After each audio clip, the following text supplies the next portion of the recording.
आइए दोस्तों शुरू करते हैं बिहार का आर्थिक सर्वेक्षण 2025-26 का ये आर्थिक सर्वेक्षण है। इसके बाद बजट का वीडियो बनाएंगे और अगर इसका पीडीएफ चाहिए तो इस यूट्यूब चैनल पर जाइए और पोस्ट में देखिए, जाके वहाँ डाला हुआ है, मिल जाएगा।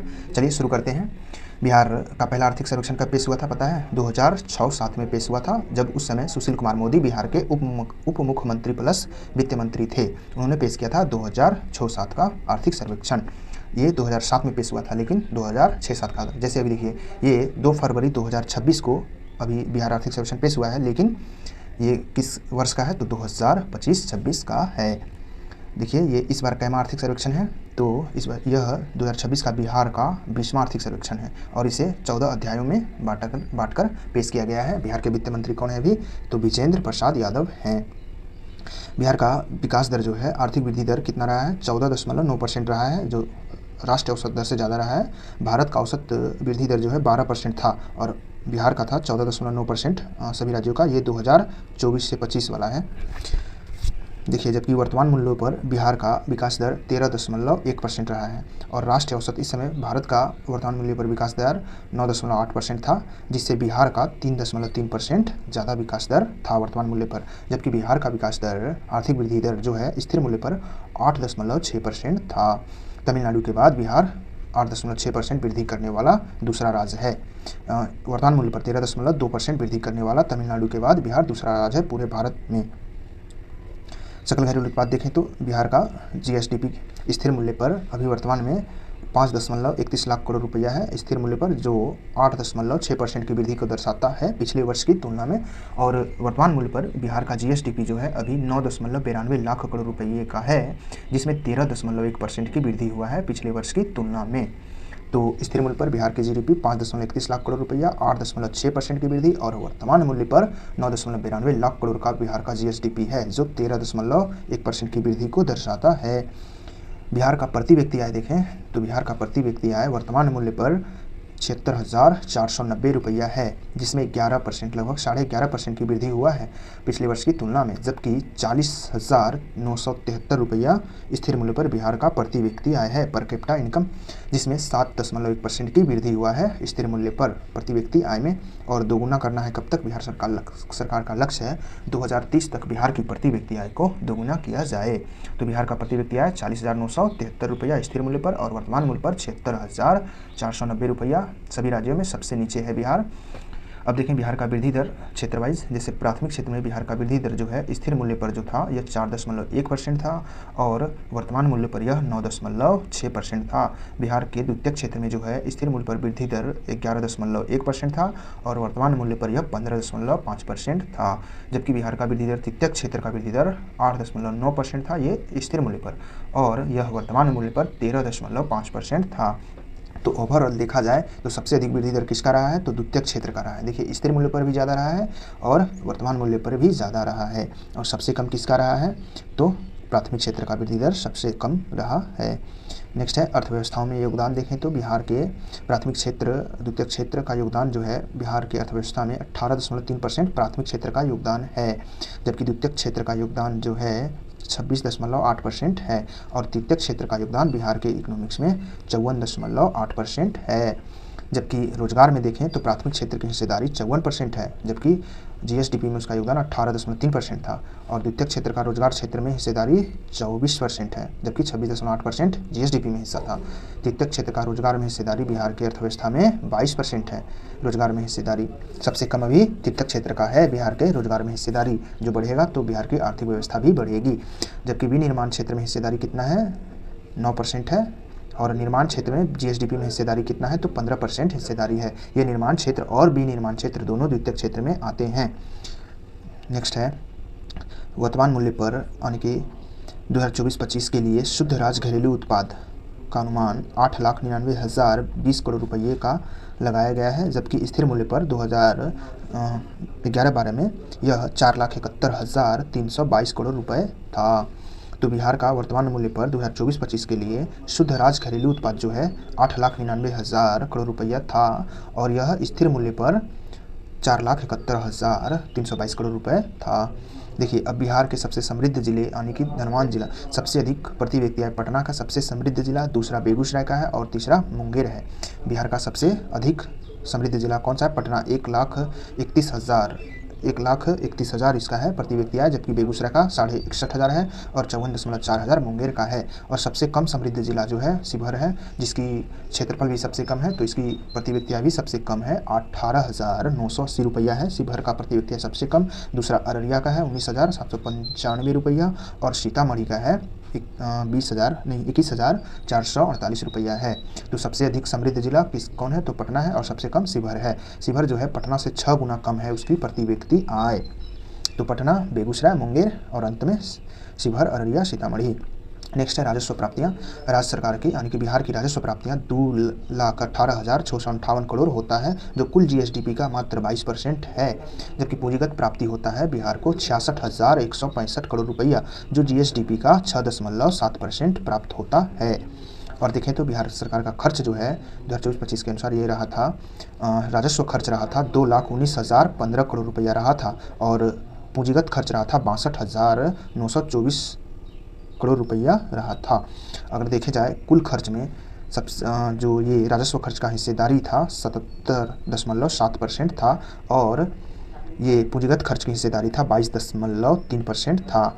तो आप लोगों को यहाँ लग रहा होगा कि ये 22% क्या है? तो ये जो है ये राजस्व खर्च जो भारत सरकार का ये जीएसडीपी का इतना है 22.1% और पूंजीगत खर्च जीएसडीपी का है 6.3%। यानी कि राज्य सरकार का जो अभी पूरा जीएसडीपी है, जैसे वर्तमान मूल्य पर अभी 9 लाख करोड़ है और स्थिर मूल्य पर 5 लाख करोड़ है, तो उसके अनुसार से राज्य का ये खर्च जो होता है वो है 22%। लेकिन अगर पूछा जाए ऐसे कि टोटल राजस्व खर्च कितना है, तो अभी 77.7% है, जो पहले 2020-21 में 84% था। तो राजस्व खर्च घट गया है। और उसी प्रकार से पूंजीगत खर्च जो है अभी 62,000 है, वो पहले था 15.81% होता था कुल पूंजीगत खर्च, जो बढ़कर 22.3% हो गया है।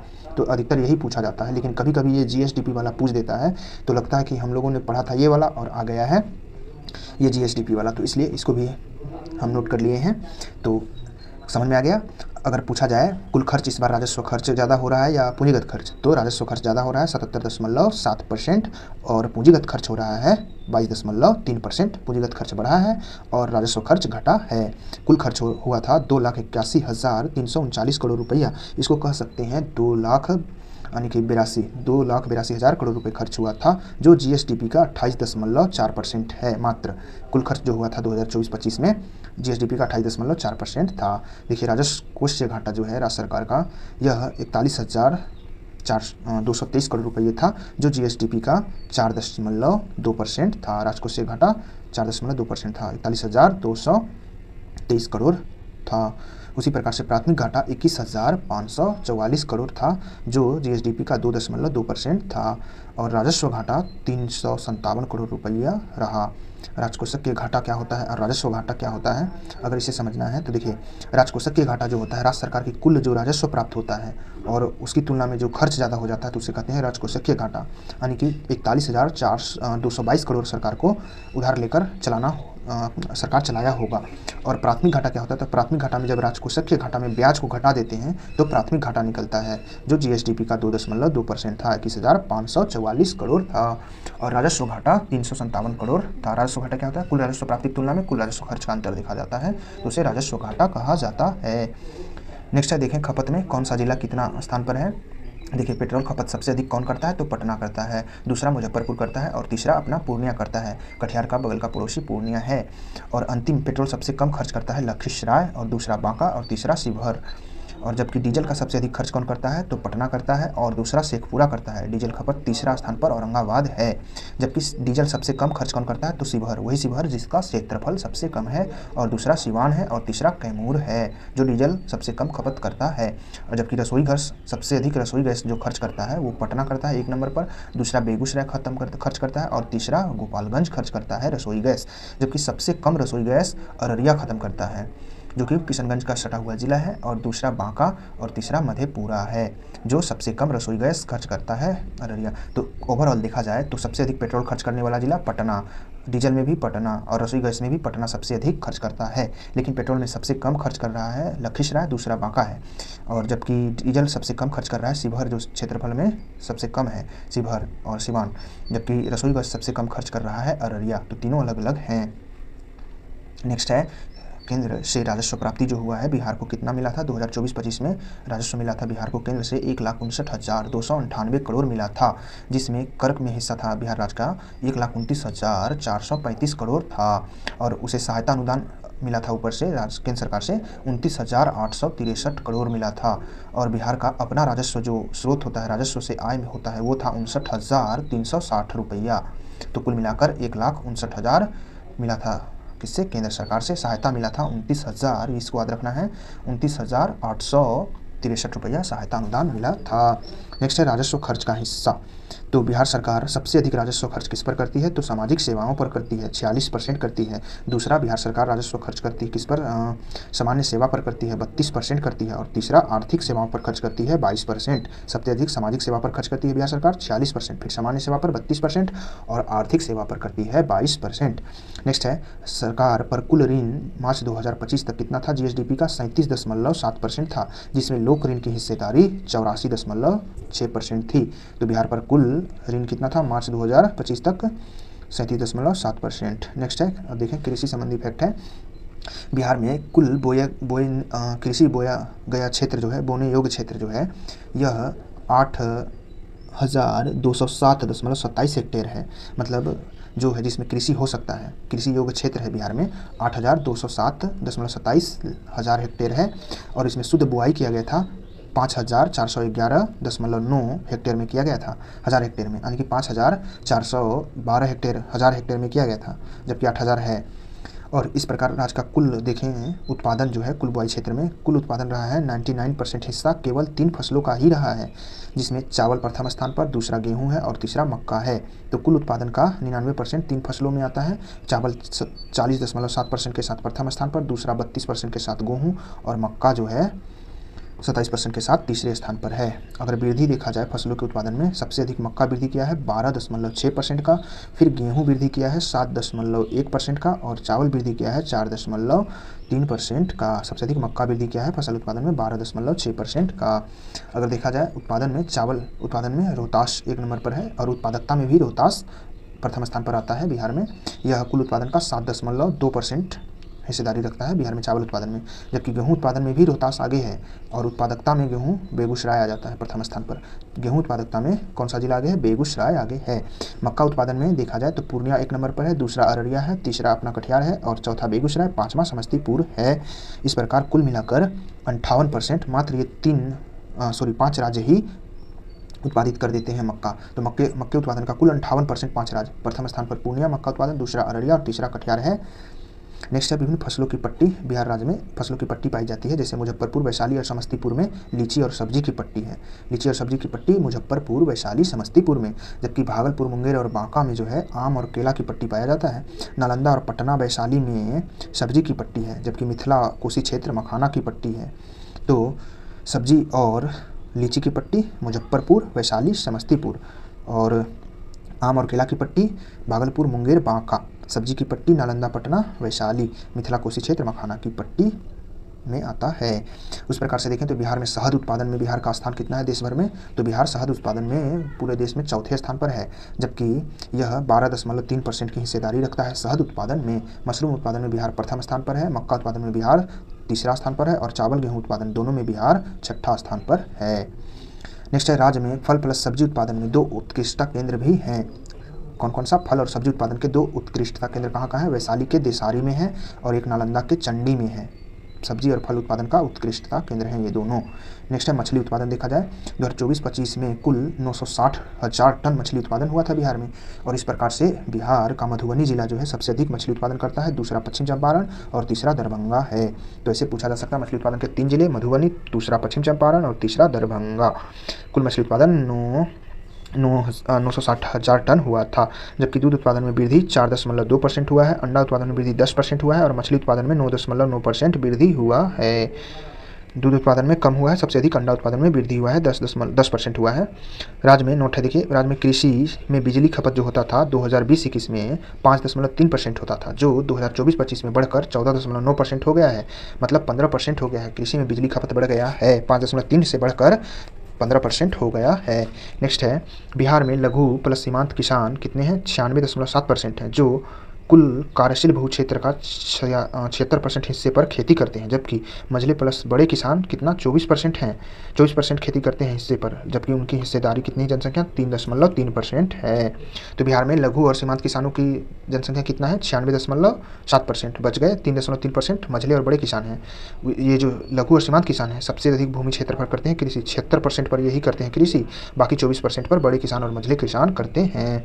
सीमांत किसान किसे कहा जाता है, तो 1 हेक्टेयर से कम जोत वालों को सीमांत किसान कहा जाता है, जबकि लघु किसान 1 से 2 हेक्टेयर वाले जोत को लघु किसान श्रेणी में आते हैं, और जो अर्ध मध्य किसान होते हैं 2 से 4 हेक्टेयर वाले होते हैं, और मध्यम किसान 4 से 10 हेक्टेयर वाले होते हैं, जबकि बृहद किसान 10 हेक्टेयर से ज़्यादा जोतने वाले को बृहद किसानों की श्रेणी में रखा जाता है। नेक्स्ट है, राज्य में औसत वार्षिक वर्षा जो है 492.4 mm हुआ था, और दक्षिण पश्चिम की हिस्सेदारी जिसमें 83.3% था। तो बिहार में औसत वार्षिक वर्षा 992.4 mm हुई थी, जिसमें 83% दक्षिण पश्चिम मानसून की आती है। नेक्स्ट है बिहार का, देखो ये हरित बजट कब शुरू हुआ था 2020-21 में, और जल जीवन मिशन 2019 में, जबकि बाल बजट आया था 2013-14 में। नेक्स्ट है पर्यटन संबंधी फैक्ट, तो 2024-25 में इको टूरिज्म पार्क प्लस पार्कों के विकास के लिए कुल खर्च कितना किया गया था 100 करोड़ का रखा गया था इको टूरिज्म पार्क और पार्क के विकास के लिए। बिहार जो है 3rd जैविक उद्यान बनेगा कहाँ, तो रानीगंज में बनेगा। ये अररिया में बिहार का 3रा जैविक उद्यान बनेगा, अररिया के रानीगंज में। पहला जैविक उद्यान संजय गांधी जैविक उद्यान जो पटना का है, और दूसरा बना था राजगीर के नालंदा में।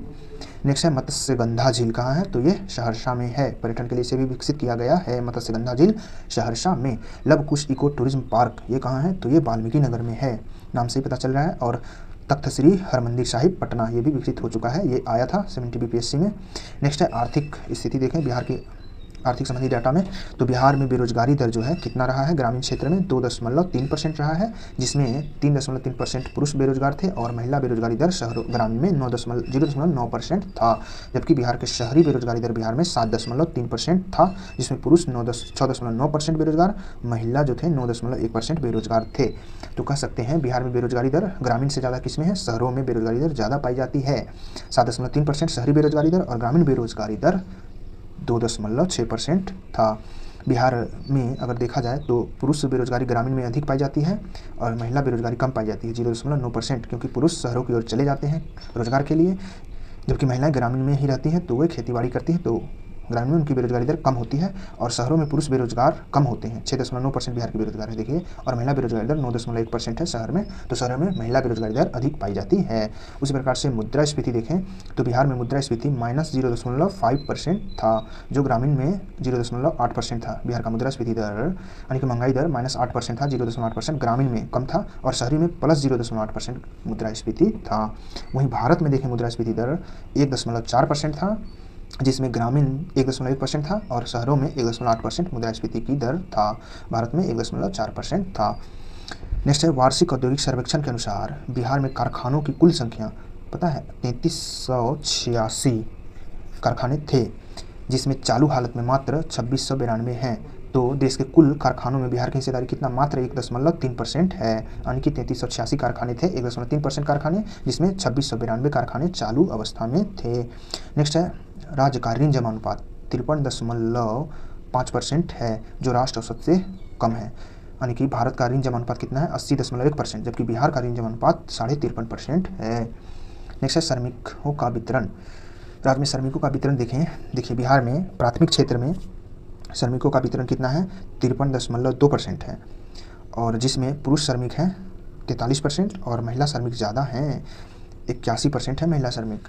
और द्वितीयक क्षेत्र में बिहार में और श्रमिकों का वितरण कितना है 23.7% है द्वितीयक क्षेत्र में, जिसमें पुरुषों की भागीदारी 29.6% है, और महिला श्रमिकों की भागीदारी 7.5% है, बहुत कम है। तो द्वितीयक क्षेत्र में महिला श्रमिकों की भागीदारी बहुत कम है 7.5% है, जबकि तृतीयक क्षेत्र में बिहार में श्रमिकों का वितरण 23% है, और जिसमें पुरुषों की भागीदारी 27.4% है, और महिला श्रमिकों की भागीदारी 11.4% है।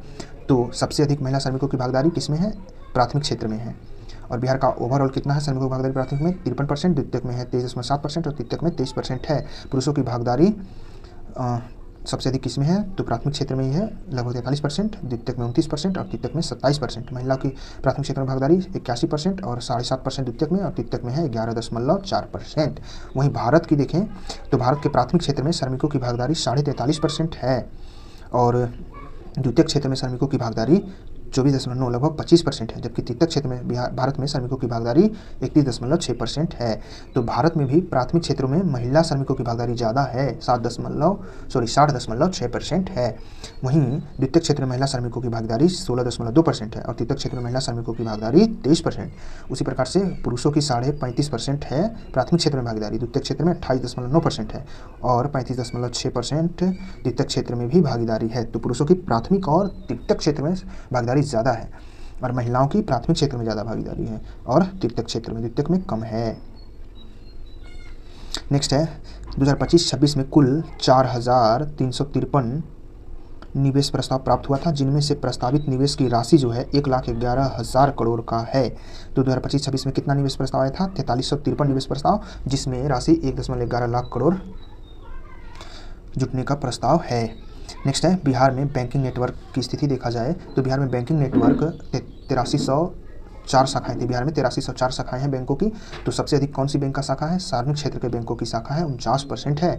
दूसरा क्षेत्र ग्रामीण बैंकों का है 25% और निजी क्षेत्रों का 17%, जबकि सहकारी बैंकों का 3.6% भागीदारी है। तो बिहार में बैंकिंग नेटवर्क में सबसे अधिक सार्वजनिक क्षेत्र की बैंकों की भागीदारी, दूसरा ग्रामीण क्षेत्रों की है, तब निजी क्षेत्र की।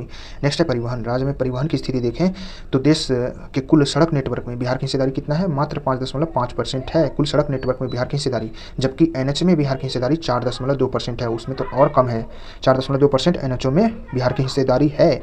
राज्य में NH की कितनी लंबाई है? 6389 किलोमीटर की NH लंबाई है, 6389 किलोमीटर, जिसमें कितने हैं NHO की संख्या? 57 है। बिहार में NHO की संख्या 57 है। बिहार से गुजरने वाला सबसे लंबा NH जो है 27 है और ये NH ईस्ट वेस्ट यानी कि पोरबंदर से सिलचर को जोड़ता है। यह बिहार में 483 किलोमीटर से होकर गुजरता है और 8 जिलों से गुजरता है। NH 27 जो है सबसे लंबा गुजरने वाला NH है बिहार से, जिसमें गोपालगंज, पूर्वी चंपारण, मुजफ्फरपुर, दरभंगा, सुपौल, अररिया, पूर्णिया और किशनगंज गुजरते हैं। नेक्स्ट है भारतमाला परियोजना के तहत 1825 किलोमीटर का सड़क नेटवर्क बिहार से गुजरता है। तो भारतमाला परियोजना के तहत कितना सड़क गुजरता है? 825 किलोमीटर गुजरता है। नेक्स्ट है बिहार का रेल नेटवर्क कुल कितना हिस्सा है? भारत के 5.4% रेल नेटवर्क में बिहार का रेल नेटवर्क का हिस्सा है, 5.4%। नेक्स्ट है 6 लेन वाला बिहार न्यू गंगा ब्रिज जो बन रहा है, यह 4988 करोड़ रुपये से बन रहा है। किसके सहयोग से बन रहा है तो पूछा जाएगा, तो ADB के सहयोग से बन रहा है, एशियन डेवलपमेंट बैंक के सहयोग से बिहार न्यू गंगा ब्रिज बन रहा है 6 लेन वाला। नेक्स्ट है पटना मेट्रो की देखें तो पटना मेट्रो परियोजना यह कितना लंबाई का होगा? तो 32.5 किलोमीटर लंबाई का होगा पटना मेट्रो और इसमें 24 स्टेशन होंगे। पूरब से पश्चिम जो कॉरिडोर होगा पटना मेट्रो का, यह दानापुर से मीठापुर के बीच होगा पटना मेट्रो का पूर्व से पश्चिम कॉरिडोर, जबकि उत्तर से दक्षिण कॉरिडोर यह पटना जंक्शन से पाटलिपुत्र के बीच का होगा। पटना मेट्रो की लंबाई 32 किलोमीटर जो है यह भूमिगत 19 किलोमीटर चलेगा। वित्तीय खर्च देखें तो इस पर 20% केंद्र सरकार और 20% राज्य सरकार खर्च करेगी, जबकि 60% खर्च बाहरी ऋणों से प्राप्त होगा और इस पर खर्च किया जाएगा।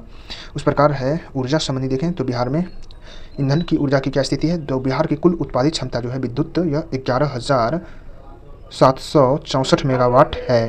11,764 मेगावाट बिहार की कुल उत्पादित विद्युत क्षमता है और बिहार की 2024-25 में कुल मांग जो है बढ़कर लगभग 8300 मेगावाट हो गई है बढ़कर।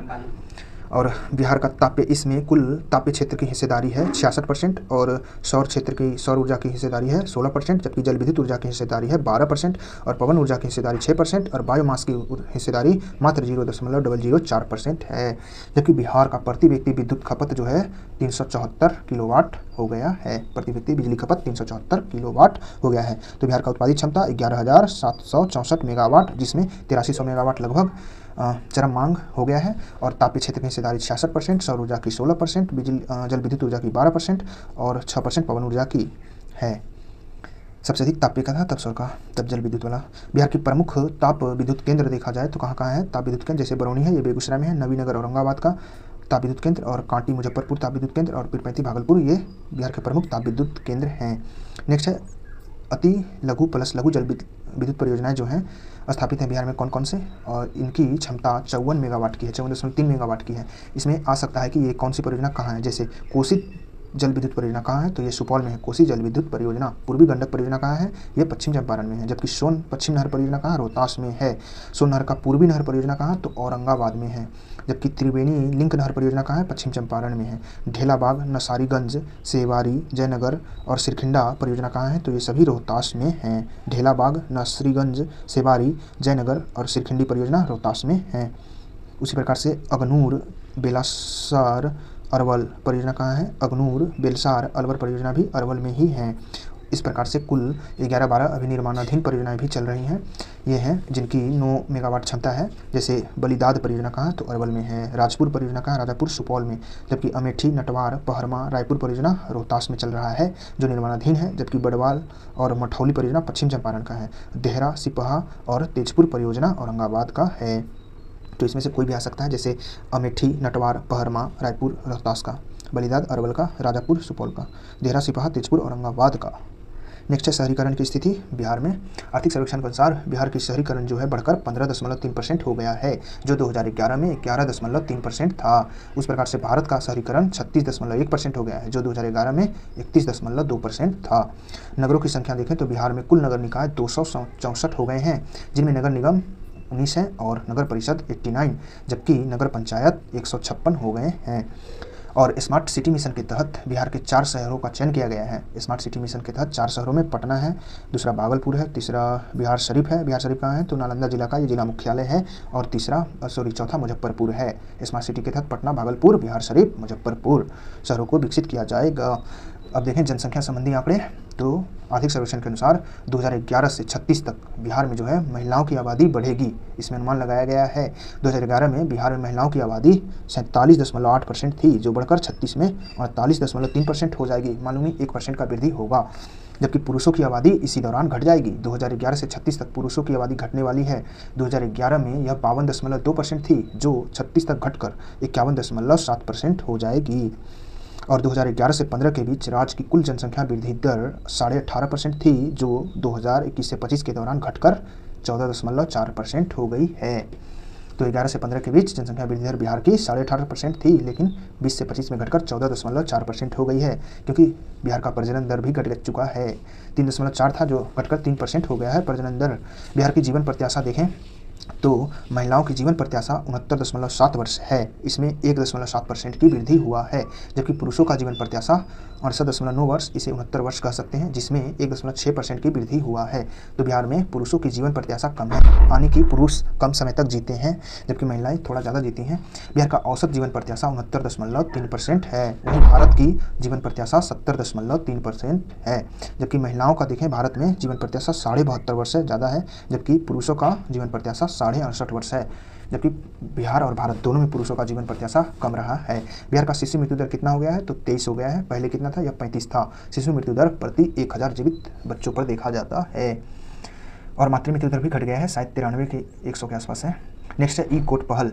बिहार ई कोर्ट पहल शुरू किया है आर्थिक सर्वेक्षण के अनुसार। ये क्या है, तो ग्राम कचहरी के डिजिटलीकरण हेतु लाया गया है ई कोर्ट पहल। इसका उद्देश्य है तेज, पारदर्शी, प्रभावी तरीके से विवादों का समाधान करना। नेक्स्ट है सीएम कन्या विवाह योजना। ये भी चर्चा में था। गरीबी रेखा से नीचे रहने वाले परिवारों के महिलाओं का जब शादी होगा तो उन्हें 5000 रुपये का आर्थिक सहायता दिया जाएगा। जिनकी शादी 18 वर्ष से ज़्यादा की उम्र में हो उन्हें ही मिलेगा ये लाभ। नेक्स्ट है 2019 से 25 के बीच राज्य में स्वास्थ्य केंद्रों की संख्या 12,190 थी, जो बढ़कर कितना हो गई, 13,150 हो गई है। तो स्वास्थ्य के क्षेत्र में भी सुधार हो रहा है। 12,190 से 13,150 हो गई है। वानिकी क्षेत्र में देखें 2011-12 में से 2024-25 के बीच औसत वार्षिक वृद्धि दर 10.6% हुआ है। वानिकी क्षेत्र यानी कि वनों के में वृद्धि हुआ है, 10.6% वार्षिक वृद्धि दर हुआ है 2011 से 2024 के बीच। इस प्रकार देखें तो 12 वर्षों में वन आवरण में कुल 689 वर्ग किलोमीटर स्क्वायर का वृद्धि हुआ है बिहार में। इस प्रकार 2023 में जो 18वीं जनगणना था वनों का, तो उसमें बिहार में कितना है, 1% बताया गया था, 8% है। कुल 7532.45 वर्ग किलोमीटर में वन है बिहार में। बिहार में सबसे अधिक वन कैमूर में पाया जाता है, सबसे कम शेखपुरा में, जिसकी जनसंख्या कम है। जो कैमूर रोहतास से सटा हुआ है, ये विंध्याचल पहाड़ी वाला क्षेत्र है, इसलिए यहाँ वन ज़्यादा पाए जाते हैं। तो ये था बिहार का आर्थिक सर्वेक्षण। अगर PDF चाहिए तो इस चैनल पर जाइए यूट्यूब पर और पोस्ट में देखिए, PDF वहाँ मिल जाएगा। वहाँ और भी सारे तैयारी के दौरान PDF डाले गए हैं, तो देख सकते हैं। लाइक सपोर्ट भी किया करें।